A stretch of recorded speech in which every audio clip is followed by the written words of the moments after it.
We all know that the benefits of hunting go far beyond the meat we take home. If meat getting was the only reason we drove for hours, hiked for miles, spent time away from our families, purchased all of our expensive gear, and spent days upon days looking for our game of choice, honestly, we would all starve to death. For most of us, hunting isn't simply killing. There's an aspect of struggle and suffering we willingly put ourselves through as we march forward in the pursuit of our goal. But the payoff doesn't always take the form of a full freezer. If it did, people would stop hunting after their first year, sitting in the rain, waiting for a blacktail buck to stand up in a clear cut. Those cold, shivering mornings do something to us. It's not just the good memories or the hard memories. We don't only go out into the woods in search of meaning and fulfillment. We don't simply hope to satiate our desire for getting back to the land and becoming self-sufficient. Hunting and fishing, for us outdoorsmen, is a journey within ourselves, just as much as it is a journey through the few remaining wild places of this earth. It encompasses many ends, and one of those is the lesson of integrity and character. Those long, breathless climbs up hillsides so steep you'd never imagine a 1,000-pound bull could possibly navigate, yet he has torn up every alder for the last 100 yards up the mountain. Those are the moments where we learn to push on when we truly would rather quit and go home. What keeps you out there? Hope? Belief? You have made the commitment within yourself that you will not give up easily because you believe every time you get out of the truck at the gate, it could be the time when all of your previous work finally pays off. The integrity of the upright guides them. We glory in our sufferings because suffering produces perseverance, and perseverance character, and character hope.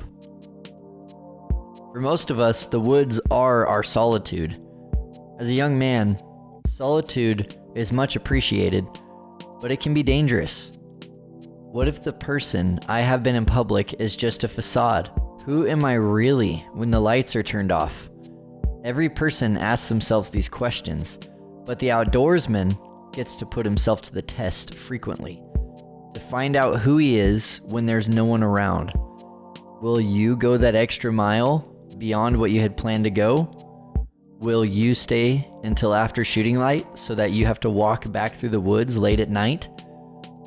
Integrity is the quality of being honest and abiding by strong moral principles. True character is displayed in your most tired and worn out moments, desperate, alone moments. My integrity and character were put to the test one year. It had been a rough season. My first season since moving to Salem. I was searching for new hunting ground, closer to home, but was finding that everyone else in this big city already hunted in the most obvious places close to town that I was trying out. Day after day, I crawled through the brush and spent hours glassing for deer, but saw no bucks. It was one particularly tough day when the drizzle just never quit. It was around 40 degrees for most of the day, and I don't think I could be any colder sitting on a stump in a clear cut. Suddenly, the solitude hit me, and as the sun went down, I became nervous about my solo walk through the reprod in the dark. But the allure of sitting in this particular spot during the hottest time of the evening kept me there, despite my strong desire to quit early. But this wasn't when my character was challenged. Instead, it was after I had nervously trudged through the pitch black trees and gotten into my pickup. Driving down that mountain road, still dripping wet, I had the heater and the windshield wipers on full blast. And I was pretty disappointed by the way my season was turning out. I started thinking about where I might hunt the next day when suddenly a beautiful 3-point buck stepped out into my headlights. He stood there, and my first instinct was to reach over to my passenger seat and grab my gun. I sat there for a second. The temptation was palpable. This could be the easiest shot and pack of my entire life, just a dead blacktail in the middle of the road. But I knew, deep down inside, that would be poaching. and I can never look at that buck proudly if I killed it out of greed and dishonesty. The dilemma remained. I so badly wanted to kill this deer. I was ready to do it. I almost did.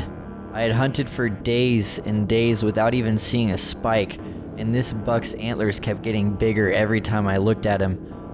Then, in an act of mercy, the buck jumped out of the road into a deep, dark canyon, and he was gone.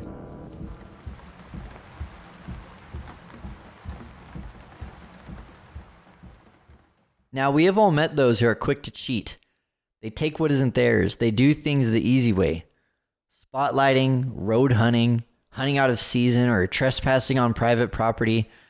These individuals have many different motivations, but ultimately, they're robbing themselves of good character. Not to mention they're robbing the true, honest outdoorsman of future success. And if a man has no character or integrity, he's not a man at all. He is blown about by the wind and does whatever feels good to him at any moment, even at the expense of others. This lack of integrity is a part of the poison that is hurting our society here in Oregon. Better the unsuccessful whose walk is blameless than the trophy killer who distorts right and wrong. I made it through that moment despite everything inside of me so desperately wanting to step out of that truck and kill that buck. Sometimes we need to be able to deny ourselves of a reward in a given moment to learn and grow from our struggles. These moments, when we put ourselves through survivable suffering in the woods, may seem superficial to those outside of this space. But in real life, that is, when we come down from the mountain, we're often confronted with even more pain, a different kind of pain, but the struggles in our day-to-day can take us out of the fight just as quickly as a rolled ankle in the middle of a hike. Our times in nature, putting ourselves to the test physically and mentally, are our times of training, being improved upon in these important areas of our identity so that we can be better people outside of the woods. Persistence when no one is watching. That is the kind of character you build when you participate in the outdoors lifestyle. It starts as a desire to kill your first turkey or deer or duck or salmon, and it quickly turns into a lifestyle that teaches us how to live our lives for the betterment of ourselves, our families, and our communities. That is why hunting is much more than about getting meat. One final note on the importance of integrity for the outdoorsman. Non-hunters of this world rely on you to manage the game. And in order to do our job correctly, we need to follow the rules. This involves going the extra mile, reading the regulations one more time, paying special attention to what's going on around you. Be safe, be accountable, and be an outdoorsman of good character who's going to do what's best for the resource, even at the expense of your own comfort and success. Don't forget, these deer are not out here on the landscape by accident. In fact, if it weren't for human intervention and our current wildlife programs, they would have been extinct a long time ago. We need to do our part to keep the population strong to ensure that our kids get to experience hunting that is even better than our hunting today. So go out, fill your tags, be honest, kill some cougars and bears while you're at it. And thanks for listening. This has been the Oregon First Hunting and Fishing Special Thanksgiving episode drop.